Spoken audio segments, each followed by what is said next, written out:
on n'est pas effectivement dans le, comment dire, dans le show politique, on est plutôt dans le travail de fond.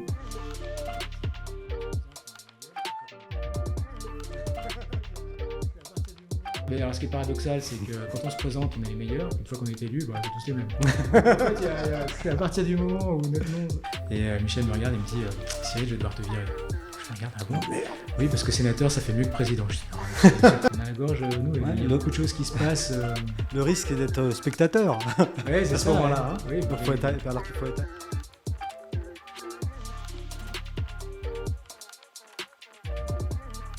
Donc c'est un peu difficile pour nous, parce que quand on a un engagement qui est vraiment sincère, etc., c'est un peu difficile d'entendre ça. Quoi. C'est un peu ingrat quand même. Ouais, c'est un peu ingrat, et surtout que les gens sont libres de se présenter. Merci à vous pour cette première saison incroyable. Vous avez été si nombreux à nous faire confiance et à vous laisser embarquer dans notre projet. Un projet local, et oui, nous consommons des histoires locales, mais surtout un projet fait de curiosité et d'humanité. C'est d'ailleurs pour ça que nous sommes partis pour une saison 2. Si vous aimez ce que nous faisons, pensez à vous abonner à notre chaîne YouTube.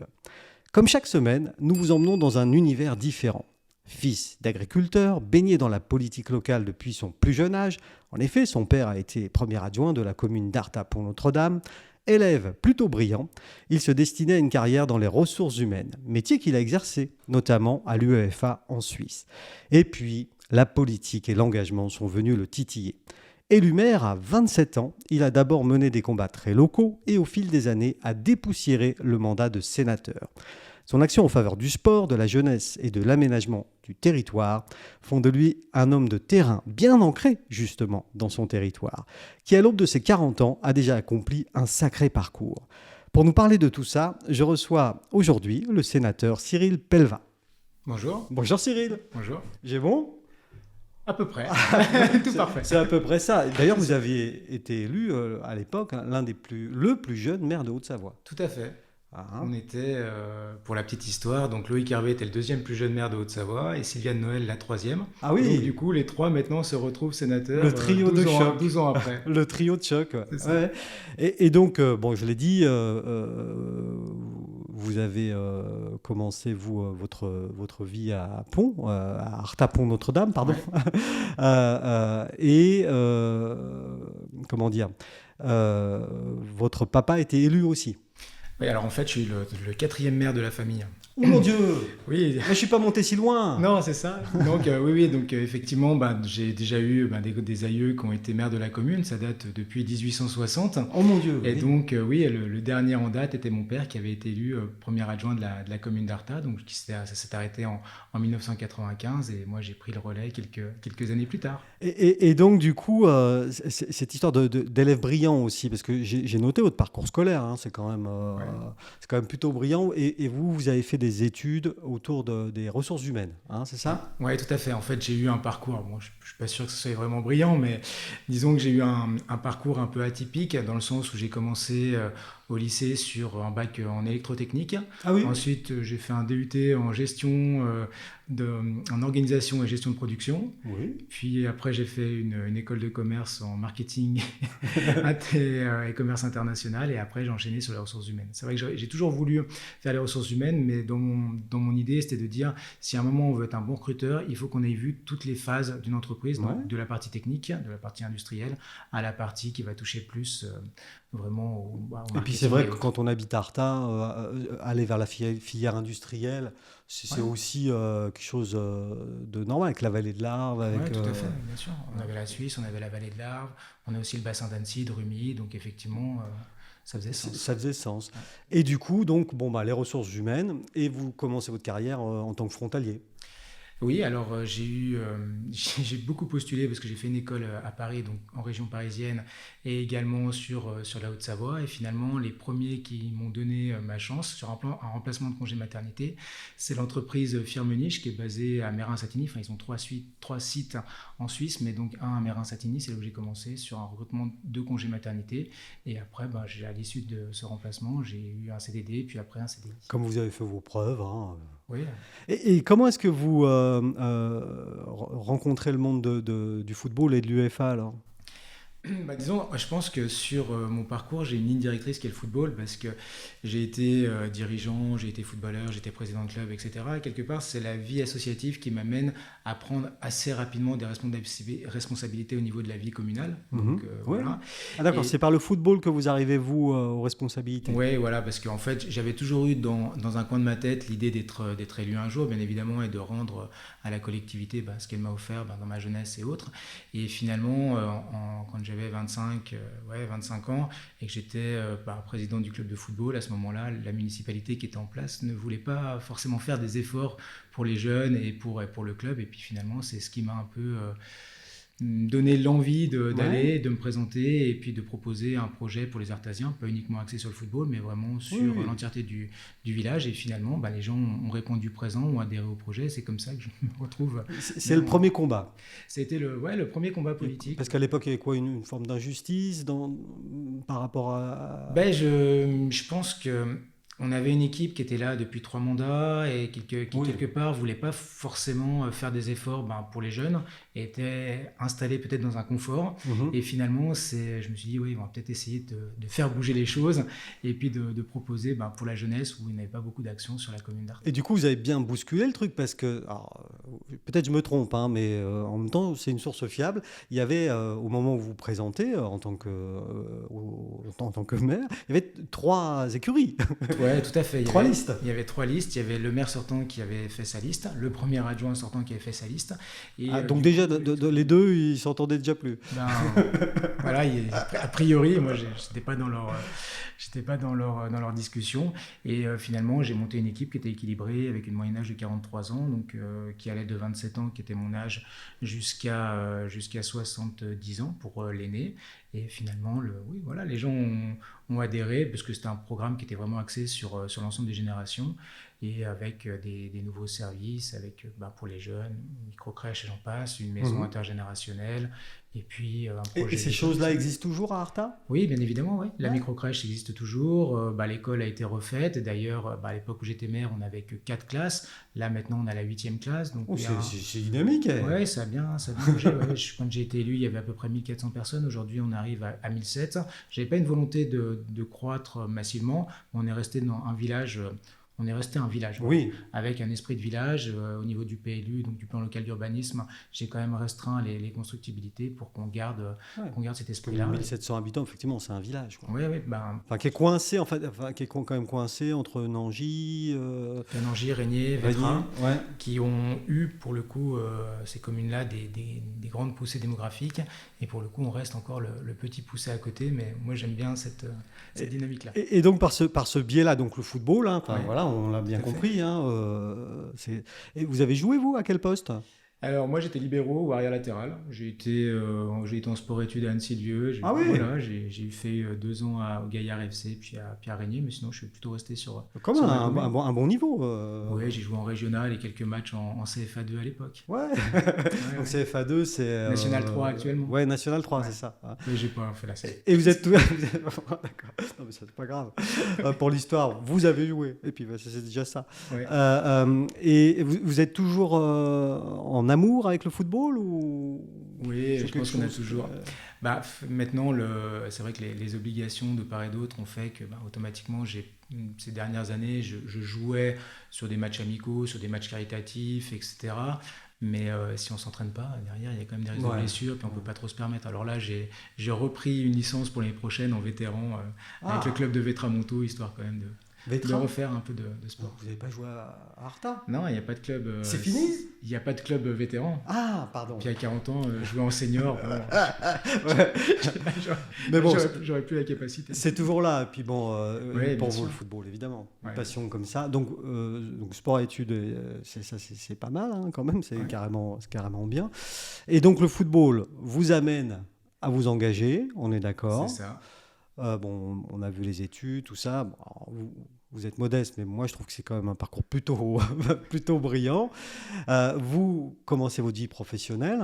Et donc comment est-ce qu'à un moment ou à un autre, vous croisez la route de l'UEFA ? Parce que c'est quand même pas donné à tout le monde, il y a beaucoup de... Mais c'est aussi un concours de circonstances. C'est qu'à une période, je pense que j'avais fait le tour dans l'activité où j'étais, au niveau de Vous êtes resté 5 ou 6 ans. Oui, 5 ans. C'est ça. 5 ans, et on était quand même en période de crise économique qui faisait suite à 2008, etc. Donc, quand on est aux ressources humaines, c'est pas forcément évident, surtout qu'on travaille sur les diverses plans qu'il peut avoir en ces périodes-là. Et donc, je discute avec un collègue et ami, et je dis, bon, moi, j'aimerais bien changer un peu de voie. Et lui me dit, bah écoute, moi, j'ai passé un entretien à l'UEFA. Il me dit, pour moi, bon, ça marche pas, mais toi qui adore le foot et qui a vraiment le profil du poste, bah, je candidaterai. Donc, du coup, moi, je n'avais pas du tout idée de postuler à l'UEFA. Et donc, je me rappelle, j'ai discuté avec mon ami et collègue le lundi matin à 8h. Donc, pendant la pause déjeuner, entre midi et 2, j'ai postulé. Un petit mail vite fait. C'est ça, voilà. Un petit mail vite fait. Le lendemain, je recevais un appel pour passer l'entretien. Le mercredi soir, je passais le premier entretien. Le jeudi matin, on me rappelait pour passer toute une série d'entretiens, 7, je me rappelle, c'était quand même intense. Ah oui, dis-moi, c'est chaud, ouais. le vendredi matin, et le vendredi midi, il me faisait une offre pour commencer 3 mois après. Donc ça a été vraiment... Et donc là, vous étiez au début aussi dans les ressources humaines. J'étais dans les ressources humaines, donc j'étais responsable de projet sur tout ce qui était la partie SIRH, donc système d'information ressources humaines. Et le poste qui était à l'UEFA était un poste qui était un peu plus large, qui était également responsable de tout ce qui était rémunération et bénéfices. Et après, avec toute la gestion de l'équipe administrative et des business partners, ce qu'on appelle business partners de certaines divisions de l'UEFA. Donc gros job, quoi. Ouais, un poste très intéressant, très intense. Ouais, tout à fait. Au siège. Au siège. Alors pour préciser, pour ceux qui nous écoutent et qui ne savent pas ce qu'est l'UEFA, c'est l'association européenne qui gère le football. Oui, tout à fait. C'est ça. Enfin, en gros, c'est l'acronyme précis, je le connais pas, mais oui, parce qu'il est en anglais ou en français. Oui, c'est ça. Union européenne de football amateur, football association maintenant. Oui, c'est ça. Et donc c'est cette association qui organise la Ligue des Champions. Tout à fait. L'Euro de football, l'Europa League, la Super Coupe là, qui va avoir lieu prochainement, et après tout un tas de compétitions qui sont un peu moins connues, mais pour les moins de 17 masculins, féminins, moins de 19, etc. Donc toutes les catégories d'âge. Et donc qui perçoit les droits TV et tout ça, mais qui redistribue au monde amateur aussi. Je sais pas. Alors en fait, 97% des revenus de l'UEFA qui sont générés sur une Champions League, une Europa League ou peu importe la compétition est reversé au club. Au club, d'accord. Voilà, et après, on a tout ce qui est généré pendant l'Euro, donc on a de l'argent qui est reversé au pays qui accueille et également au club qui prête des joueurs, ça c'est une nouveauté depuis 2016. Et après, les bénéfices qui restent servent à alimenter la machine UEFA, donc les locaux, le personnel sur les 4 années qui servent. Donc en gros, c'est les bénéfices de l'euro enlevés de tout ce qu'on donne à gauche à droite qui permet de payer les salariés UEFA sur les 4 ans. Grassement. Non, je plaisante, Cyril. Je plaisante. Plus ou moins. On est dans le marché. Oui, je plaisante. Je vous taquine. Et donc, du coup, alors, pour bien comprendre, parce que quand même, c'est intéressant. Donc, il y a la vie professionnelle d'un côté, votre engagement citoyen, parce que vous êtes maire de votre commune, mais aussi président de la communauté de communes. Non, j'étais vice-président. Ah, vice-président, pardon. Mes sources sont un petit peu... c'est quand même... Et à quel moment vous vous dites, j'aimerais aller plus loin en politique? Disons que pendant mon engagement en tant que maire et sur le mandat 2008-2014, automatiquement, quand on est un jeune maire, puis qu'on essaye un peu de faire développer les choses, pour le coup, on a des personnes plus aguerries et qui sont sur des positions intéressantes, en l'occurrence Bernard Accoyer, qui était président de l'Assemblée nationale, Pierre Bresson, qui était sénateur, qui commencent à nous approcher pour regarder, parce que je n'étais pas du tout encarté à l'époque, donc déjà pour voir quelle était la sensibilité politique, savoir si c'était intéressant de prendre la carte, et puis après aussi de nous mobilisés pour mener des combats électoraux. Donc, dans ce cadre-là, moi, c'est vrai que j'étais apolitique parce que dans une commune comme Arta, on a des gens de tous bords, et puis c'est ce qui fait aussi la richesse dans les villages. Et puis, pour le coup, après, on m'a proposé très rapidement en 2010 d'intégrer la liste pour les régionales qui était à l'époque menée par Jean-Claude Carle, sénateur. Donc, j'étais 15e, etc., mais c'était pour amener un soutien. Et puis, en 2014, on me propose également de faire partie de la liste pour les élections sénatoriales. Donc, je venais d'être élu maire, les élections, Européenne, hein, oui. Européenne. J'allais vous reprendre, mais j'ai pas osé. Non, vous auriez bien fait. Et donc, européenne. Et puis, à l'issue des élections européennes, je reçois un coup de téléphone de Bernard Accoyer qui me dit que, en gros, le sénateur Pierre Hérisson décide d'arrêter et que il aimerait bien, voilà, si j'étais intéressé, pourquoi pas proposer ma candidature au niveau des instances du parti. Donc c'est comme ça qu'en fait, je pense que c'est le travail qui a été mené auprès de la commune, aussi le travail de militants sur les élections que je vous ai annoncées, qui fait qu'à un moment, sur un changement de génération, ça paraissait intéressant de me proposer. Et donc cette carte à l'UMP, vous l'avez prise ? Oui, mais je l'ai déjà prise en 2009, et puis du coup après je l'ai duré. C'était dans mes valeurs, donc il n'y avait pas de difficulté, mais c'est vrai que comme je venais d'un engagement associatif et du coup sur une commune apolitique, je n'avais pas fait le cursus traditionnel de militant, Sciences Po, etc. Donc vous voyez, je sors un peu du lot, et puis finalement, c'est vraiment le travail de terrain qui a payé. Et puis après, Bernard Accoyer a proposé ma candidature. C'est pas passé au niveau des instances du parti, donc je suis parti dissident pour le coup sur cette élection sénatoriale. Un rebelle. Un rebelle. Messieurs, dames, nous avons un rebelle avec nous. Mais voilà, après, je pense que quand c'est un peu trop linéaire, c'est pas bien non plus. Mais quand on a quand on gagne des élections un peu dans l'adversité, dans le combat politique, c'est aussi ça qui fait son charme. Et donc, vous partez dissident alors pour l'élection donc sénatoriale ou sénatoriale. Parce qu'alors, au niveau des sénatoriales, il y a Monsieur Hérisson, quand vous le nommez, évidemment, tout le monde, ça parle aux gens, parce j'imagine, mais j'ai pas son CV, mais j'imagine qu'il est resté longtemps en place. Il a fait 2 ans député parce qu'il était le suppléant de Bernard Bosson quand il est devenu ministre. Il a fait 19 ans de sénateur, 40 ans de vie publique entre maire de Sevrier, président du SILA, etc. Donc quelqu'un qui a une très bonne expertise, même au niveau national. Il faisait partie des experts dans le domaine de la poste, dans le domaine des gens du voyage, etc. Donc oui, c'était... Oui, c'est un nom qui parle. Même ici dans le Chablais, on est reculé de tout, mais on a entendu parler de Monsieur Hérisson. Mais il y a dans l'esprit des gens. Quand j'ai dit que moi j'allais recevoir M. Pellevat, sénateur de Haute-Savoie, ils m'ont dit oui, mais il est de chez nous, lui, de notre circonscription en gros. Non, c'est pas comme ça les sénateurs. Non, effectivement, à la différence des députés qui ont des circonscriptions, donc sur la Haute-Savoie on en a 6, les sénateurs ont l'entièreté du département. Voilà. Donc nous, on est 3, mais Vous êtes un trio. C'est ça, on est un trio, mais par contre, on a exactement la même zone. C'est-à-dire que sur la vallée de l'Arve, même si, on va dire, il y a Loïc, Hervé et Sylviane Noël qui sont plus du territoire, Cyril Pellevat peut intervenir. Et moi qui suis plus du Genevois, et aussi quelques liens dans le Chablais, également mes collègues peuvent intervenir. Donc on a vraiment, et il est vrai que pour la population, souvent on a tendance à nous affecter à nos bases de vie, là où on était élu, etc. Mais non, on peut bien intervenir partout. Et donc, vous avez cité trois noms, dont le vôtre. Ouais. Et vous avez été élus ensemble ? Vous êtes un trio ? Vous avez été élus chacun séparément ? Comment ça se passe ? Alors, on a été élus chacun séparément. Donc, en 2014, donc moi, j'avais mené ma liste. Donc, c'était une liste de 5 personnes, donc 3 titulaires, 2 suppléants. D'accord. Loïc Hervé avait mené sa liste, donc pareil. Voilà. Ouais. Et après, il y avait 10 listes en tout. Et la 3e liste qui avait passé donc un élu, c'était la liste de Jean-Claude Carle, où Sylviane Noël était numéro 2. Donc Sylviane Noël qui a été maire aussi. Qui a été maire de Nancy-sur-Cluse. Oui. Nancy-sur-Cluse, d'accord. Ouais, tout à fait. Et donc en 2014, les 3 sénateurs élus sont Jean-Claude Carle, Loïc Hervé et Cyril Pellevat. Jean-Claude Carle a décidé 2 ans avant la fin du mandat de démissionner. Et donc il a laissé le poste à Sylviane Noël. Sa suppléante. Sa suppléante, oui. Sa numéro 2 sur la liste.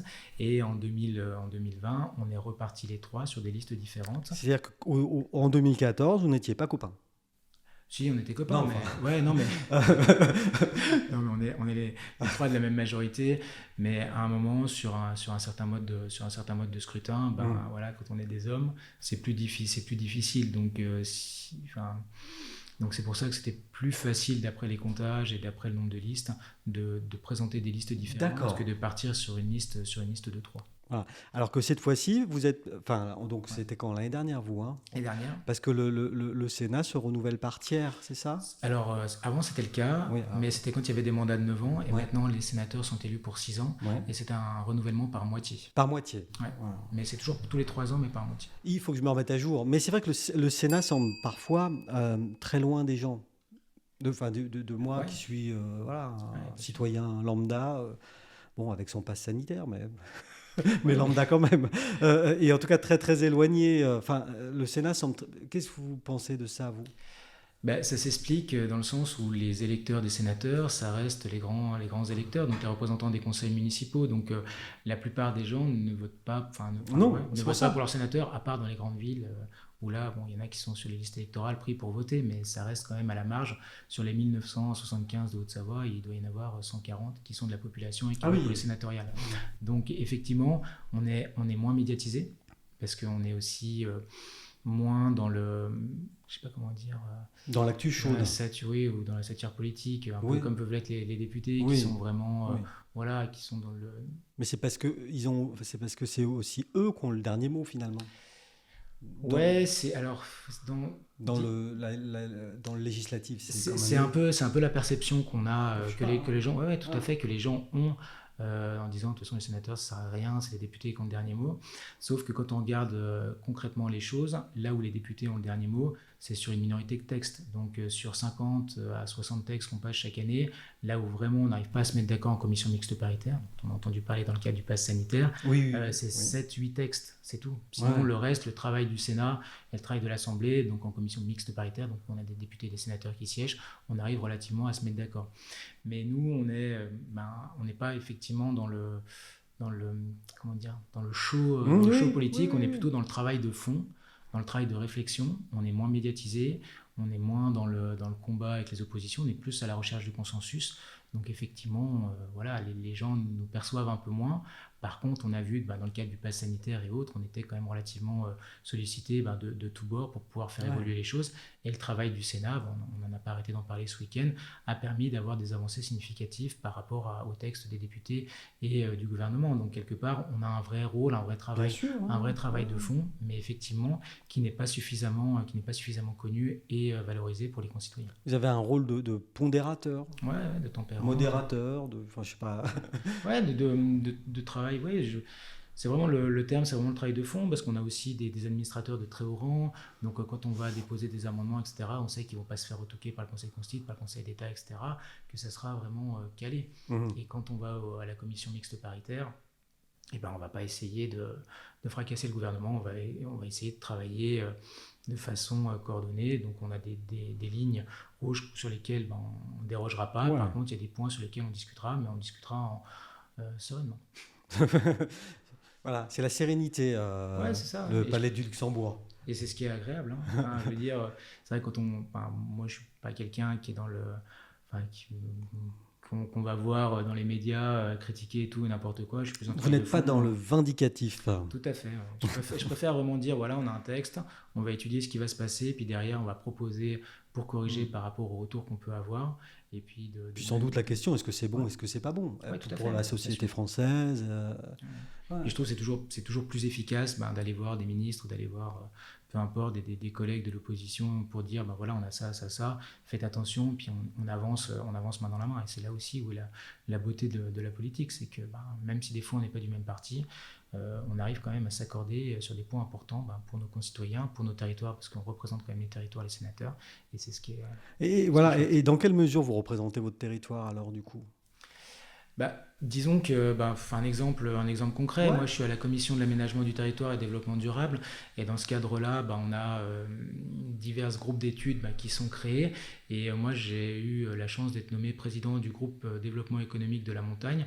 Donc dans ce cadre-là, j'ai été rapporteur loi montagne, j'ai été rapporteur sur le tourisme des 4 saisons, j'ai également été rapporteur sur tout ce qui a touché au loup, plan loup. Oui. Et puis je suis également vice-président de la commission des affaires européennes, et là je travaille sur tout ce qui va toucher aux affaires transfrontalières, et là notamment tout ce qui touche au télétravail et à l'augmentation du taux de télétravail. Ouais. Donc, c'est vraiment des points qui vont toucher les 4 saisons, le plan montagne qu'on a pu avoir, donc suite à la crise. Donc, on a vraiment des enjeux. Et pour le coup, le fait d'être président fait que vraiment mon territoire, je le porte et je défends sa cause. D'avoir un ancrage local important et puis une bonne connaissance justement du territoire et de ce que c'est d'être frontalier aussi. Bien sûr. Finalement, parce que vous l'avez été quelques années. Ouais. Donc, du coup... je le suis encore. Vous l'êtes encore. Ouais. Ah, vous êtes encore à l'UEFA à ce jour? Oui, je suis encore à l'UEFA, sur un temps partiel bien évidemment. Mais parce que là, sinon c'est costaud. Hein. Je ne pourrais pas assumer. Mais justement, vous parliez tout à l'heure des actions caritatives, du fait de redonner à tout le monde l'argent quelque part du football. Et c'est vrai qu'on voit aujourd'hui que dans le football, on a ce qu'on appelle une pyramide inversée, c'est que 99% des revenus vont sur 1% des joueurs. Et on avait la volonté à l'époque de Michel Platini de pouvoir quelque part redonner de l'argent du football pour des causes caritatives. Et en 2014, là aussi c'est pour la petite histoire, je dis à Michel Platini, je vais me présenter aux élections sénatoriales. Par contre, c'est clair qu'après, je ne pourrai plus être responsable des ressources humaines. Mais par contre, j'aimerais bien garder un ancrage dans la vie professionnelle parce que clairement, je ne suis pas, on va dire, agent de la fonction publique ou avec une possibilité de récupérer mon poste à la fin d'un mandat. Donc, j'ai décidé de garder. Des arrières à assurer quand même. Oui, tout à fait, surtout quand on a une vie de famille et puis un mandat électoral. On voit parce que vous êtes papa de 2 enfants, il me semble. Tout à fait. 2 filles. 2 filles. Oh mon Dieu, quel courage. Ouais, surtout qu'elles commencent à grandir. Se sont-elles mis au football? J'ai la petite qui a fait un stage au football, qui commence à s'y mettre et qui veut prendre sa licence l'année prochaine. Donc c'est bien. Oui, le flambeau va passer. Oui, j'étais je m'attendais pas à ça, mais du coup un jour elle m'a dit papa, je veux faire du football. Je dis, super. Écoute, avec plaisir. Et donc du coup en 2014, vous voulez garder un. Donc Michel Platini vous dit ok. Michel Platini me dit fais ta campagne, donc parce que je me suis mis à temps partiel, sans sol, etc. pour pouvoir mener la campagne. Et à la fin de la campagne, je crois que je me rappellerai toujours, je le croise le lendemain, j'ai été vu dimanche, je le croise le lundi à la cantine. Et Michel me regarde et me dit Cyril, je vais devoir te virer. Je le regarde, ah bon? Oui, parce que sénateur, ça fait mieux que président. Je dis non, monsieur le président quand même. Vous avez un rôle aujourd'hui géopolitique important. Et là, il explose de rire et puis il me dit passe me voir et j'ai un projet. Et le projet, c'était la création de la fondation UEFA pour l'enfance, donc, qui est une fondation de droit suisse. Et pour le coup, l'UEFA, depuis 2015, parce qu'elle a été formalisée en 2015, finalement, met de l'argent au niveau de la fondation. Et cette fondation, dans laquelle je m'occupe de l'administration et des finances, gère plusieurs projets caritatifs partout dans le monde. Et donc, on a aujourd'hui couvert 1 million d'enfants qui ont bénéficié, que ce soit en Afrique, Asie, Europe, de soutien de la fondation pour faire du football. On est dans le développement personnel, on est également sur le domaine de la santé, etc. Donc, donc caritatif qui m'est cher. Ma question n'était pas si idiote que ça tout à l'heure, alors. Tout à fait. C'est pour ça que ça me permet de rebondir. Mais oui, il faut. Donc vous êtes toujours engagé, vous, auprès de l'UEFA, avec la fondation. Voilà, je suis détaché de l'UEFA à la fondation UEFA pour l'enfance. Et ça vous prend... Oui, on est à 30%. Oui, quand même. Vous avez des bonnes semaines quand même là. Oui, une journée et demie où j'essaye de... Vous avez des bonnes semaines parce que... Donc il y a ça. Bon, votre travail de sénateur, c'est pas rien, même si il y a des expressions en France... marcher avec un train de sénateur, enfin vous voyez.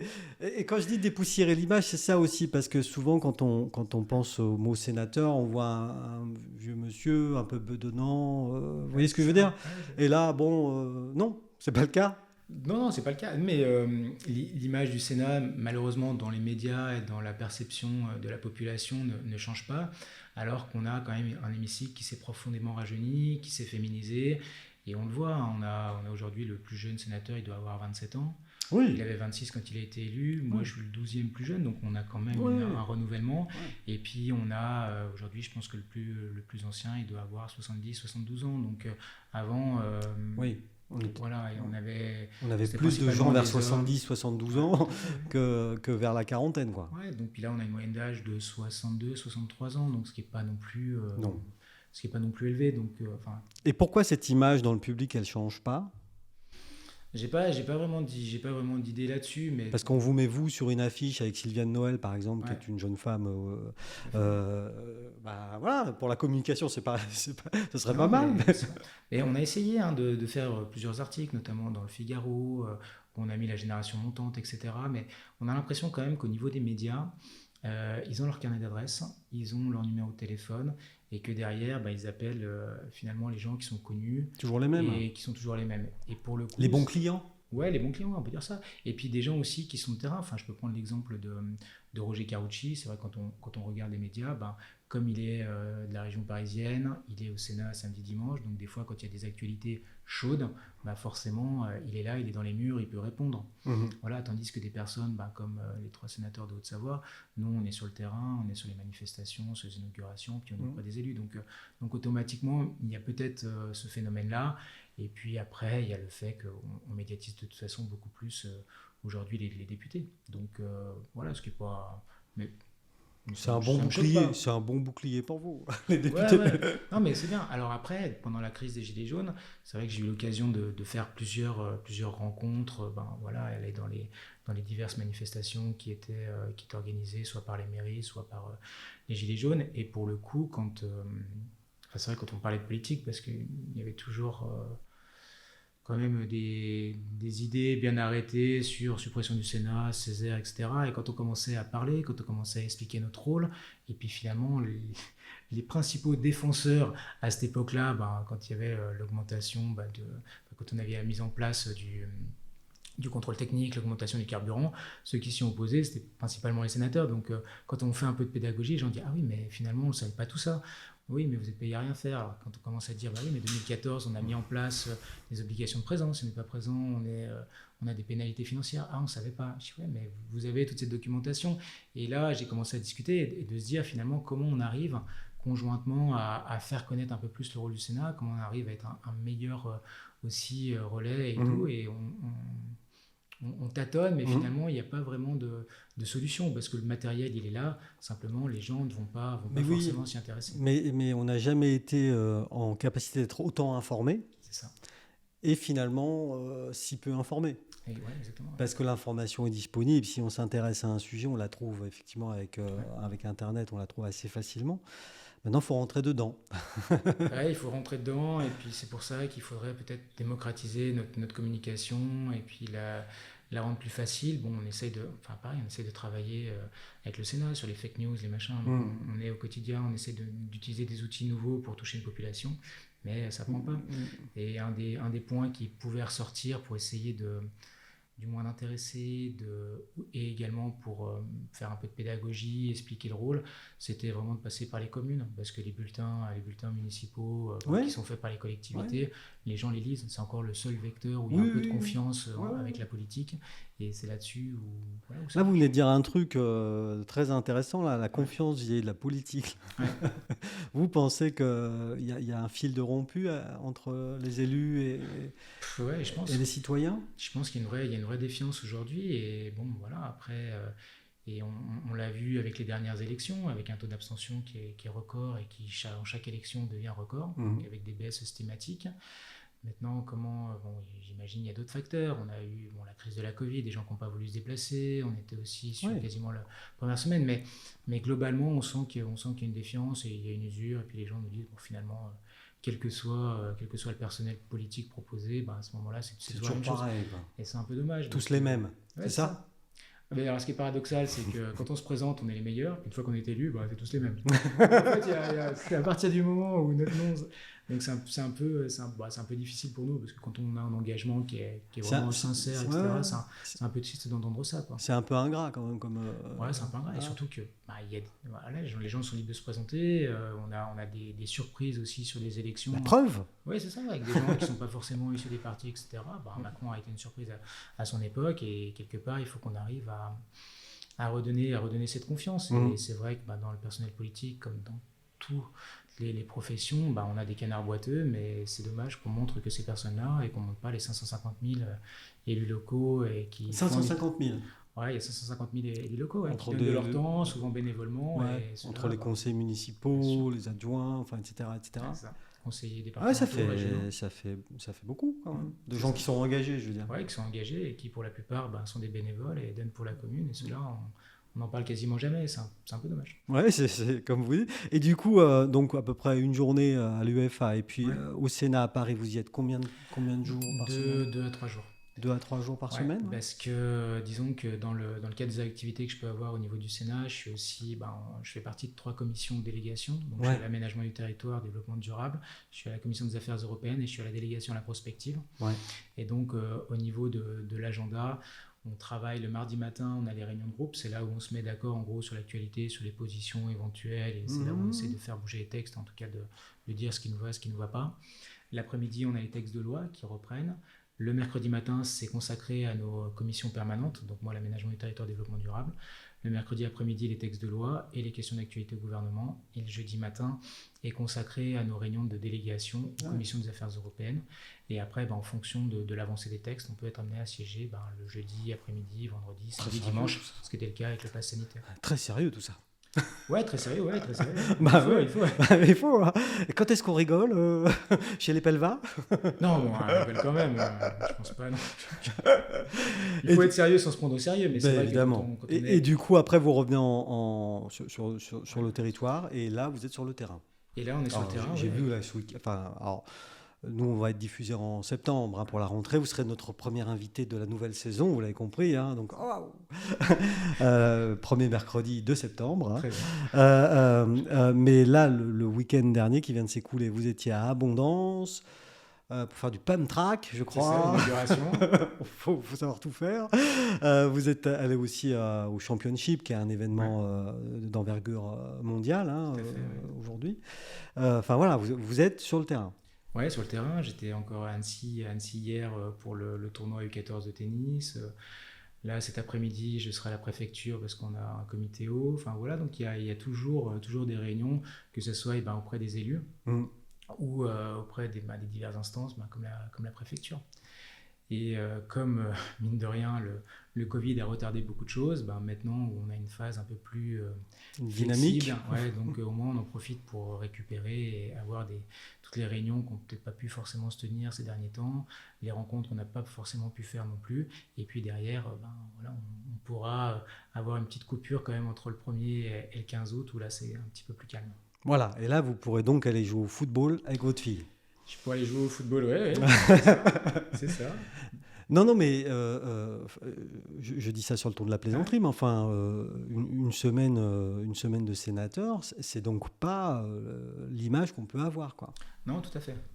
Mais après, bon, bien évidemment, il y a des semaines qui sont, on a de la présence, mais on ne va pas forcément faire d'intervention parce qu'on n'a pas des textes ou des sujets de sensibilité. Mais il y a des semaines où on peut où on peut avoir des taux d'intervention qui sont énormes. Donc il faut, voilà, là, dès qu'on va arriver tout de suite au mois de septembre, on aura le projet de loi de finances. Ouais. Voilà, on aura le projet de loi de finances sécurité sociale et puis on aura quand même un agenda qui va être très condensé parce qu'au 28 février, on arrête Oui, les sessions parce qu'il y a les il y présidentielles. a la Donc présidentielle. là, Ouais. tout sera condensé. Et sur comme si septembre. ceci ne suffisait pas, Ouais, parce que finalement, quand on aime, on ne compte pas, c'est ça. vous étiez, alors je vous ai vu aussi sur les listes des régionales, Ouais, tout à fait. donc le sénateur, c'est national, et vous étiez aussi présent, de même qu'avec votre collègue Sylviane Sylviane Noël, sur la liste donc, de Laurent Wauquiez pour la région Auvergne-Rhône-Alpes. Ouais. Ouais, Ouais, tout à fait. Alors disons que j'étais déjà sortant en termes de oui. conseiller régional, donc j'ai renouvelé mon engagement. Et la région, c'est vraiment une discussion qu'on a pu avoir avec Laurent Wauquiez qui souhaite, au niveau des conseillers régionaux, avoir des élus de terrain que sont les maires. C'est pour ça qu'il y a beaucoup de maires sur la liste. Et également d'avoir des parlementaires et des conseillers départementaux qui puissent faire le lien aujourd'hui avec la région. On le voit depuis les différents textes qu'on a pu avoir ces dernières années avec une région plus grande, on a fusionné, Mhm. Ouais, on a ouais, clarifié les compétences, etc. Donc c'est bien d'avoir un lien parlementaire. Donc c'est pour ça qu'il m'avait sollicité pour renouveler mon engagement. Et puis Sylviane aussi. Donc comme ça fait un lien déjà avec Paris. Et derrière, dans la structuration telle qu'elle est faite aujourd'hui à la région, on a un conseiller régional qui est référent d'une communauté de communes ou d'une communauté d'agglo. Et pour le coup, ça nous permet à nous de pouvoir finalement continuer à faire ce qui était notre travail de base, le travail de terrain, de financement, de regarder les projets, etc. On prenait l'exemple du Pump Track à Abondance. La référente, c'est Florence Duvant, qui est maire adjointe à Évian. Et dans le cadre de ce projet-là, la région a abondé. Donc régulièrement, on est là. Donc c'est intéressant d'avoir ce lien de la région qui prend de plus en plus de compétences et de plus en plus de poids, avec finalement l'ancrage local avec des financements, parce qu'on en a besoin, et l'ancrage national pour finalement la suite. Et le cumul des mandats dans tout ça, ça ne marche pas dans ce cas-là? Non, ça ne marche pas, parce qu'au niveau du Parlement, on a la possibilité d'être conseiller départemental, conseiller régional, conseiller municipal. Avec un mandat parlementaire, on n'a pas le droit d'en avoir d'autres. Par contre, on n'a pas le droit d'être dans l'exécutif. Donc vice-président, président, maire. Voilà, c'est ça. Ouais. Donc finalement, le rôle sinon j'aurais pas pu l'assumer. Mais sur un rôle de conseiller régional de base, avec des réunions qui sont finalement à Lyon une fois par mois. Et on va dire le fond du travail est plutôt sur ce que je fais, c'est-à-dire la proximité terrain. Fait que c'est un bon compromis. Ça se gère, quoi. Oui, tout à fait. Facilement. Oui, dans la mesure où on n'est pas dans l'exécutif, oui, ça se gère. Ouais, D'accord. Non, parce qu'il y a ça aussi, on parlait tout à l'heure d'une certaine défiance de la population, de la population vis-à-vis des élus. Est-ce que le cumul des mandats, ça n'a pas été pendant longtemps un sujet de discorde? Je ne sais pas, qu'est-ce que vous en pensez, vous? C'est assez... On l'a vu, je reprends la crise des Gilets jaunes, où c'est là vraiment on a eu des montées un peu chaudes contre les élus, tout à fait. Et finalement, ce qu'on reproche aux élites dites parisiennes, donc les parlementaires, c'est pour beaucoup de mes collègues, peut-être un peu moins ici parce qu'on tourne beaucoup, c'est le fait de ne pas être sur le terrain et de ne pas connaître finalement les préoccupations du terrain. Donc à un moment, on ne peut pas dire vous êtes à Paris et on vous interdit de cumuler déconnecté de tout. Et vous n'êtes pas sur le terrain et nous critiquer. Donc je trouve qu'aujourd'hui, le fait de pouvoir avoir deux mandats, un local, un national, est un bon équilibre.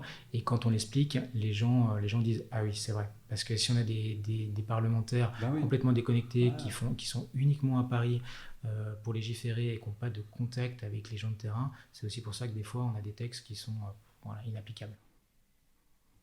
Non, mais c'est une réponse. Et puis ça, moi, ça me convient. C'est votre. Et moi, ça me convient tout à fait.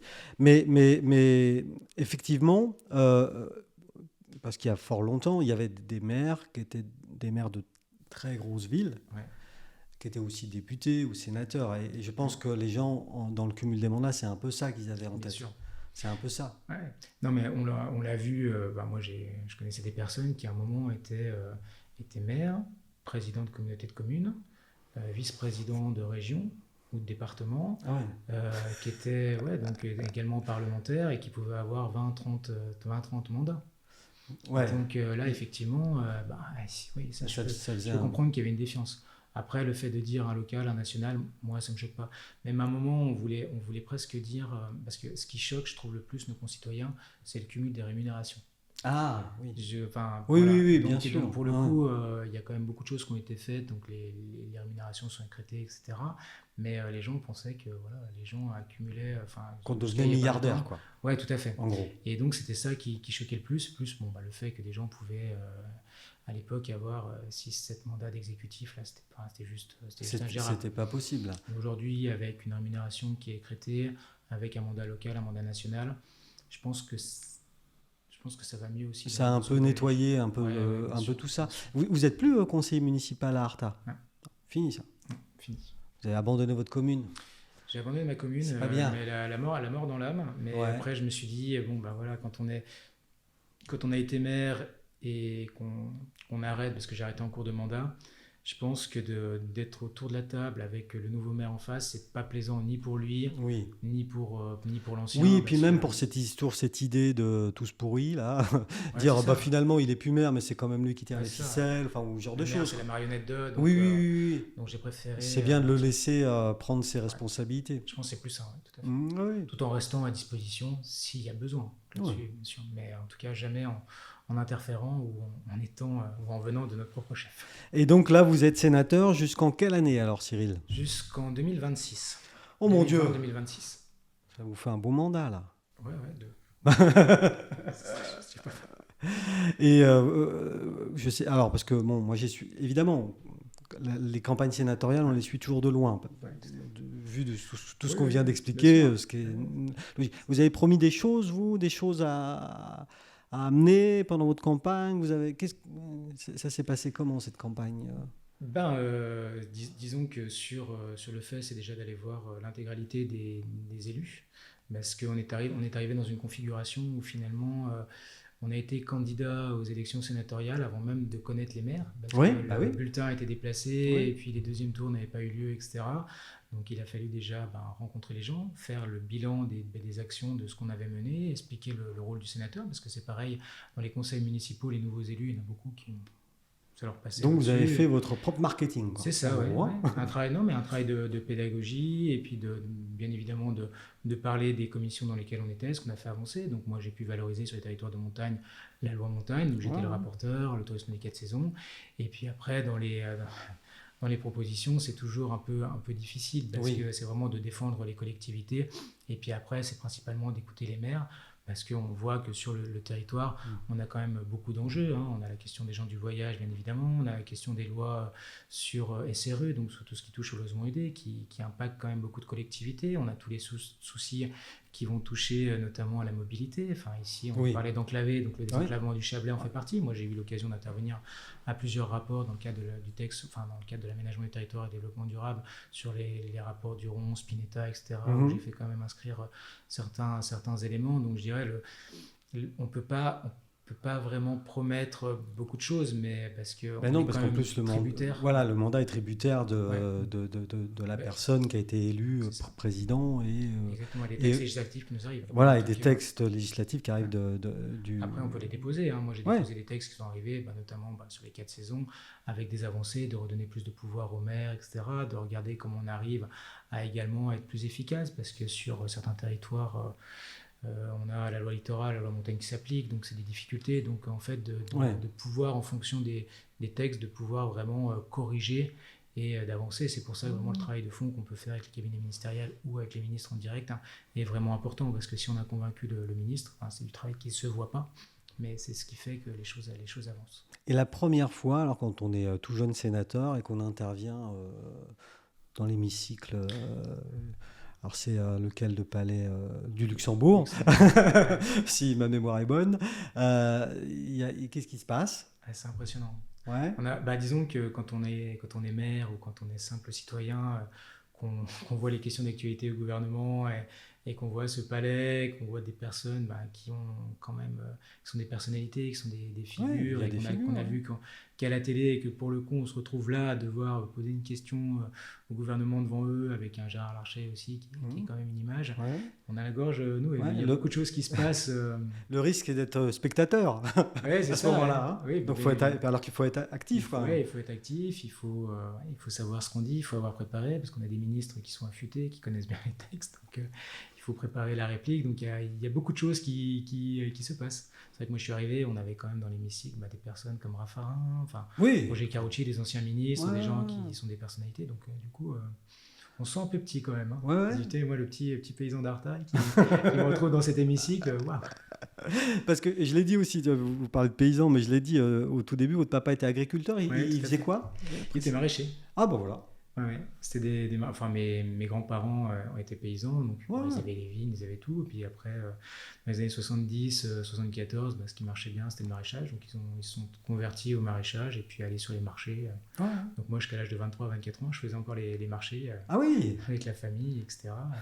Puis même pendant la campagne des sénatoriales en 2014, j'avais aidé un copain sur le marché de Chamonix pour vendre des plantons. Donc, oui, Bon alors. la reconversion et tout. Mais oui, il n'y a pas de. Et puis on est bien dans l'idée de développement durable, etc. Circuit court, etc. Circuit court, enfin j'en passe, c'est des meilleurs. Ouais, tout ce qui était, Donc finalement, vous voyez, Ouais. tout est lié dans la vie. Exactement, tout est lié. Par moment, on retrouve toujours des traces. En tout cas, merci Cyril plaisir. d'être venu. Ça m'a bien fait plaisir de discuter avec vous et surtout d'essayer de faire comprendre aux gens qui nous écoutent le rôle du sénateur. C'est vrai qu'il est un peu flou et donc il faut labourer le terrain. C'est ça.